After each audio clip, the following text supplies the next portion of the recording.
हे भगवान, ये left liberals का दुख खत्म काहे नहीं हो रहा है बे? तो साला ये दुख का खत्म नहीं होता बे। पहले जून में मोदी चचा इनकी छाती पर मूंग दलने तीसरी बार पीएम बनकर आ गए। इन्हें बड़ी उम्मीद थी कि हरियाणा में बीजेपी हार गई तो उसे मोदी की हार बताकर अपने सूजे हुए पिछवाड़े की ठंडी सिकाई ये लोग कर लेंगे, मगर वहां भी सैनी साहब ने इनकी हसरतों की खैनी बनाकर इनके पृष्ठभाग में फोल्ड करके डाल दी। ऊपर से नेतन्याहू चचा गाजा पट्टी से लेकर लेबनान तक धुआं धुआं करके एक साल से इनकी सुलगा ही रहे हैं। ले देकर इनकी सारी उम्मीदें कमला दीदी पर आकर टिकी थी। इन्हें बड़ी उम्मीद थी कि कमला पसंद, जब भारत में इतने लोगों को पसंद है तो कमला को अमेरिका की जनता भी जरूर पसंद करेगी। मगर हाय रे मेरी किस्मत, यहाँ भी तकदीर ने इनके मुंह पर गीली चप्पल लगा दी। सारे ओपिनियन पोल्स की मियां खलीफा एक करके ट्रंप अंकिल दूसरी बार अमेरिका के राष्ट्रपति बन गए। वो ट्रंप जिन्हें इलेक्शन कैंपेन के दौरान 2 बार जान से मारने की कोशिशें की गई, वो ट्रंप जो आधा इंच के फासले से मरते मरते बचे, वो ट्रंप जिनके खिलाफ अमेरिका के प्रिंट मीडिया से लेकर इलेक्ट्रॉनिक मीडिया ने जमकर प्रोपेगेंडा चलाया। मगर आखिरकार 1 साल तक चले दुनिया के सबसे खतरनाक इलेक्शन कैंपेन के बाद ट्रंप शानदार तरीके से जीतकर अमेरिका के राष्ट्रपति बन गए।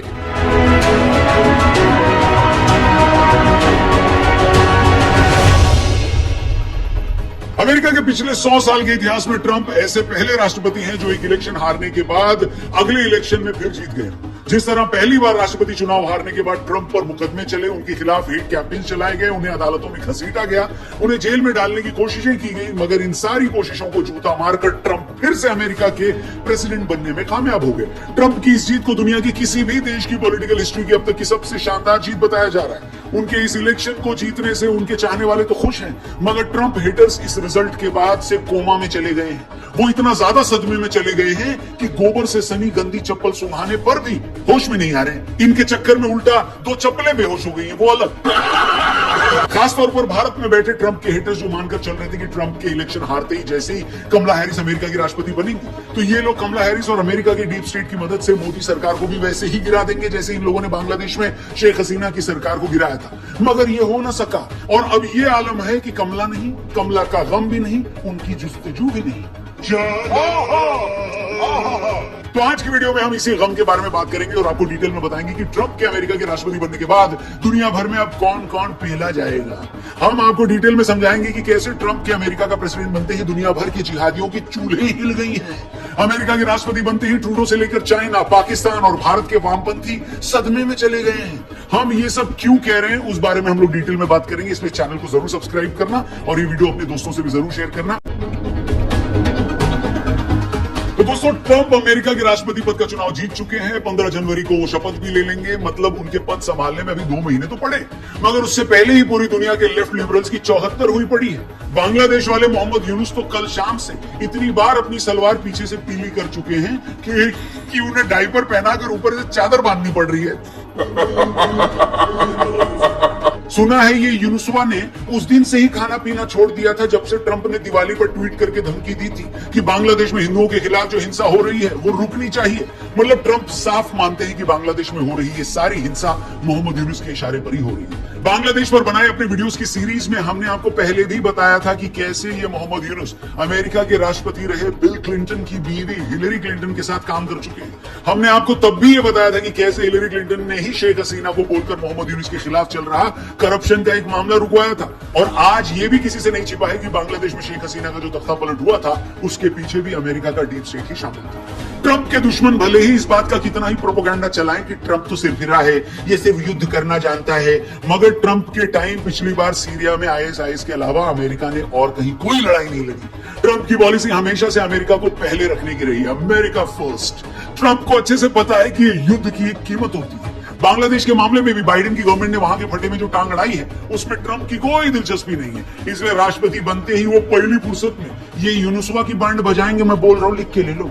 ट्रंप अच्छे से जानते हैं कि अमेरिका में हिंदू अमेरिकन लॉबी कितनी स्ट्रांग है। खुद ट्रंप की टीम में तुलसी गबार्ड और विवेक रामास्वामी जैसे ताकतवर हिंदू अमेरिकन लीडर हैं। यहां तक कि अमेरिका के नए वाइस प्रेसिडेंट की पत्नी उषा वेनेस भी हिंदू हैं। इसे वोट बैंक की पॉलिटिक्स कहें या कुछ भी, ये ट्रंप ही थे जिनमें इस बात का जिगरा था कि उन्होंने बांग्लादेश में हिंदुओं के खिलाफ हो रहे वायलेंस के लिए सीधा बांग्लादेश की सरकार का नाम लिया है, सीधा लिखा है कि हाँ बांग्लादेश में हिंदू हिंसा का शिकार हो रहे हैं। शर्म की बात यह है कि खुद भारत के अंदर ज्यादातर बड़े विपक्षी नेता और पार्टियां इस बात की हिम्मत नहीं जुटा पाए कि सीधे सीधे बोल दें कि बांग्लादेश में हिंदुओं के खिलाफ वायलेंस रुकनी चाहिए, मगर हजारों मील दूर बैठे ट्रंप में यह हिम्मत थी कि वो इस बारे में बोल पाए। इसलिए अब ट्रंप अमेरिका के राष्ट्रपति बनने वाले हैं तो सबसे पहले जिहादियों के अब्बा मोहम्मद यूनुस को ही पेला जाएगा, ऐसा एक्सपर्ट्स कह रहे हैं, सूत्र कह रहे हैं, हम नहीं कह रहे, हम कहां कुछ कहते हैं। मोहम्मद यूनुस के बाद दूसरे नंबर पर पिलाई होगी जस्टिन ट्रूडो की। आपको बता दें इजराइल फिलिस्तीन वॉर के टाइम जब अमेरिका की कुछ यूनिवर्सिटीज में स्टूडेंट्स ने फिलिस्तीन के झंडे लहराए थे और कुछ जगह तो अमेरिका का झंडा उतारकर फिलिस्तीन का झंडा फहराया गया था, तब भी ट्रंप काफी नाराज हुए थे। उस वक्त भी ट्रंप ने यह ऐलान कर दिया था कि अगर वो दोबारा राष्ट्रपति बने तो अमेरिकी यूनिवर्सिटीज में मौजूद इस वोक कल्चर को खत्म करेंगे। डोनाल्ड ट्रंप इसी वोक कल्चर की पैदाइश जस्टिन ट्रूडो को भी नापसंद करते हैं। ट्रूडो जैसे लोग जो सिर्फ फ्रीडम ऑफ स्पीच के नाम पर कनाडा में खालिस्तानियों को हवा दे रहे हैं, वो सब भी ट्रंप को बिल्कुल पसंद नहीं। पिछले दिन कनाडा में जब हिंदू मंदिर में खालिस्तानियों ने हमला किया था तब भी ट्रंप ने इसको क्रिटिसाइज किया था। ट्रंप के इस कमेंट से ट्रूडो इतना घबरा गए कि उन्हें भी फौरन सोशल मीडिया पर आकर हिंदुओं पर हुए हमले की आलोचना करनी पड़ी। एक्सपर्ट्स का मानना है कि अब जब ट्रंप अमेरिका के राष्ट्रपति हैं तो वो किसी भी कीमत पर अमेरिका और कनाडा में मौजूद इन खालिस्तानी एलिमेंट्स को बर्दाश्त नहीं करेंगे और यही बात सोच सोचकर कनाडा से लेकर भारत में बैठे इन लेफ्ट लिबरल्स के पेट में मरोड़ उठ रही है। उन्हें भी पता है कि ट्रंप वॉक द टॉक करने वाले नेता हैं, जो बोलते हैं वो करते हैं, इसलिए जल्दी खालिस्तानी प्रेमी ट्रूडो का भी इलाज हो जाएगा। डोनाल्ड ट्रंप का इस्लामिक आतंकवाद के खिलाफ क्या स्टैंड है ये किसी से छिपा नहीं है दोस्तों। सबको पता है कि 2017 से 20 के दौरान जब ट्रंप अमेरिका के राष्ट्रपति थे तब उन्होंने 7 से 8 मुस्लिम देशों से लोगों के आने पर लगभग बैन लगा रखा था। ट्रंप को इस बात का क्रेडिट भी जाता है कि उन्होंने दुनिया के सबसे खतरनाक इस्लामिक आतंकी संगठन आईएसआईएस को सीरिया से खत्म किया। ट्रंप दुनिया के उन नेताओं में से हैं जो बिना इधर उधर की बात किए अपने भाषणों में डायरेक्ट इस्लामिक आतंकवाद शब्द का इस्तेमाल करते हैं। ईरान से लेकर ट्रंप की नफरत भी किसी से छिपी नहीं है। मिडिल ईस्ट में इजराइल और अरब देशों में जो कॉन्फ्लिक्ट चल रहा है उसे भी ट्रंप अपना सीधा सपोर्ट दे चुके हैं। बहुत से एक्सपर्ट्स लगातार ये बोल रहे हैं कि मिडिल ईस्ट का ये कॉन्फ्लिक्ट किस तरफ जाएगा, इजराइल ईरान के खिलाफ किस हद तक जाएगा, ये सब कुछ उस बात पे डिपेंड करता है कि ट्रंप अमेरिका के राष्ट्रपति बनते हैं या नहीं।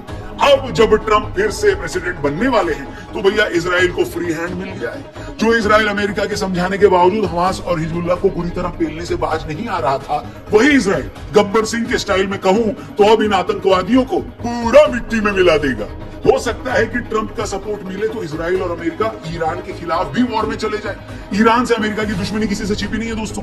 अगले कुछ दिनों में ये क्लियर हो जाएगा कि ट्रंप के आने के बाद इजराइल इस लड़ाई को कहां लेकर जाता है। मगर इतना तय है दोस्तों कि ट्रंप के प्रेसिडेंट बनने के बाद इन इस्लामिक जिहादियों के छिपने के लिए बिल कम पड़ जाएंगे, मगर ये जान बचाने के लिए भागेंगे जरूर। वैसे दोस्तों एक बहुत ही पॉपुलर मीम है, इंटरनेट पे बहुत शेयर किया जाता है कि ऐसी सिचुएशन में हमेशा मैं ही आगे कैसे आ जाता हूँ। ठीक यही हालत पाकिस्तान की। दुनिया में कुछ भी हो जाए पहला पाकिस्तान ही जाता है। वो अमेरिका को छोड़कर चीन के पास जाता है तो अमेरिका उसे पेलता है। वो भारत से लड़ने के लिए चीन से दोस्ती करता है तो पाकिस्तानी आतंकी चीनियों को ही टारगेट करके मार देते हैं। ट्रंप के आने के बाद अब चीन और पाकिस्तान के साथ यही होने वाला है। ट्रंप जब लास्ट टाइम अमेरिका के राष्ट्रपति बने थे, चीन के साथ अमेरिका के रिलेशन सबसे खराब थे। अपने अमेरिका फर्स्ट की पॉलिसी पर चलते हुए लोकल बिजनेस को प्रोटेक्ट करने के लिए ट्रंप ने चीन से होने वाले इंपोर्ट पर ड्यूटी बढ़ा दी थी, टैरिफ बढ़ा दिया था। इस बार भी ट्रंप यही करने वाले हैं। एक्सपर्ट्स का मानना है कि इस रीजन में चीन के मुकाबले भारत को मजबूत करने के लिए ट्रंप भारत के साथ एडवांस मिलिट्री टेक्नोलॉजी शेयर कर सकते हैं। अगर अमेरिका ने ऐसा किया तो चीन के साथ साथ पाकिस्तान में भी डाइपर और बर्नॉल दोनों की सेल एक साथ बढ़ जाएगी। Are you kidding me? Trump पिछली बार जब प्रेसिडेंट थे तो उन्होंने चीन की कई बड़ी टेक्नोलॉजी कंपनियों पर बैन लगाने की कोशिश की थी। वो चीन पर प्रेशर बढ़ाने के लिए साउथ चाइना सी में अमेरिकी फौज की प्रेजेंस बढ़ा सकते हैं। ट्रंप ताइवान को हथियारों की सप्लाई करके उसे ओपन सपोर्ट देकर भी चीन की सुलगा सकते हैं। इसके अलावा वो शिंजियांग में उइगर मुसलमानों और हांगकांग में डेमोक्रेसी के सपोर्टर्स के ह्यूमन राइट्स की बात करके चाइना पर प्रेशर बना सकते हैं। कुछ साल पहले चीन पर ही काबू पाने के लिए भारत, अमेरिका, ऑस्ट्रेलिया और जापान जैसे देशों ने मिलकर क्वाड जैसी संस्था भी बनाई थी। ट्रंप के इस सेकेंड टर्म में उस क्वाड को और मजबूत किया जा सकता है। एक बार ट्रंप ने चाइना पर ये सारी प्रेशर टैक्टिक्स अपनानी शुरू कर दी तो पाकिस्तान को तो वैसे ही सांप सूंघ जाएगा जैसे मोहल्ले का छुड़भैया गुंडा अपने डॉन को सरेआम कुटता देख अपनी खोली में छिप जाता है। इन सब बातों के अलावा पूरी दुनिया को इस बात की भी उम्मीद है कि ट्रंप के प्रेसिडेंट बनते ही शायद रशिया और यूक्रेन का जो 2 साल से युद्ध चल रहा है वो भी रुक जाए। ये बात किसी से छिपी नहीं कि यूरोप और अमेरिका की सनक के चलते ही यूक्रेन 2 साल से ऐसी लड़ाई में उलझा है जिसने खुद उसे ही बर्बाद करके रख दिया। ट्रंप तो कई बार बोल भी चुके हैं कि मुझे समझ नहीं आ रहा कि हम यूक्रेन को रशिया से लड़ने के लिए इतना पैसा क्यों दे रहे हैं, जबकि हमारी खुद की इकोनॉमी खतरे में है। अब अगर ट्रंप प्रेसिडेंट बनते ही ये वॉर रुकवा देते हैं तो ये उनके सेकेंड टर्म की सबसे बड़ी अचीवमेंट मानी जाएगी। दोस्तों, आपको एक बात हमेशा याद रखनी चाहिए कि लेफ्ट लॉबी जब भी किसी को पसंद नहीं करती तो वो उसके खिलाफ ऐसा माहौल बनाती है कि अगर ये आदमी सत्ता में आ गया तो सब बर्बाद हो जाएगा। इसी लेफ्ट लॉबी ने लॉबिंग करके बराक ओबामा को शांति का नोबेल पुरस्कार भी दिलवा दिया था। मगर यह भी फैक्ट है कि ओबामा के टाइम ही अमेरिका ने दूसरे देशों में जाकर सबसे ज्यादा युद्ध लड़े।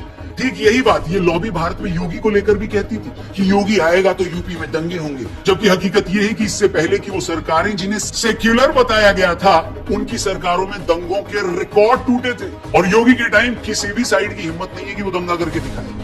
यह भी सच है कि जिन बराक ओबामा को शांति दूत बताया जाता है यही बराक ओबामा हमेशा भारत के खिलाफ रहे थे। कमला हैरिस को डेमोक्रेट की तरफ से राष्ट्रपति पद का कैंडिडेट बनाने में भी इन्हीं बराक ओबामा का हाथ था।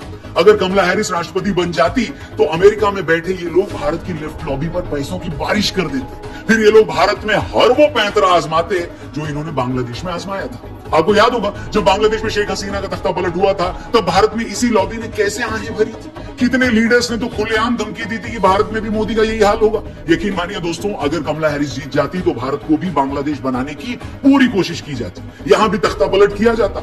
ये लोग देश को 10 साल 20 साल पीछे ले जाते। मगर ट्रंप की एक जीत ने इस पूरे गैंग की हसरतों पर पोछे वाला पानी फेर दिया। अब ना हैरिस आएंगी, न पैसा मिलेगा, न कोई तख्ता पलट होगा। और सबसे बड़ी तकलीफ, अगले 4 साल तक ट्रंप अमेरिका के राष्ट्रपति रहेंगे और मोदी भारत के प्रधानमंत्री रहेंगे। इन दोनों के रिश्ते कैसे हैं किसी को बताने की जरूरत नहीं। बस उसी के बारे में सोच सोचकर हमारा ये रुदाली गैंग बार बार गश खाकर बेहोश हो रहा है। मगर जब भी ये बेहोश होकर नीचे गिरने लगे इन्हें थप्पड़ मारकर फिर से जगा दें। आज का ये वीडियो भी इसी गैंग के मुंह पर वो थप्पड़ ही है। बाकी आपके मन में कोई कसक रह गई हो तो कमेंट बॉक्स में भर भर के लिखना। वीडियो पसंद आई हो तो इसे अपने हर एक दोस्त से शेयर करना जरूरी है। हेलो, बाकी आपके मन में भी इनके लिए कोई भड़ास है तो उसे निकालो, कमेंट बॉक्स इनके लिए भर डालो। बाकी वीडियो पसंद आए तो इसे अपने दोस्तों से भी जरूर शेयर करना। हेलो, उसके लिए एडवांस में आपको थैंक यू। चैनल भी सब्सक्राइब करके जाना। जय हिंद, जय भारत।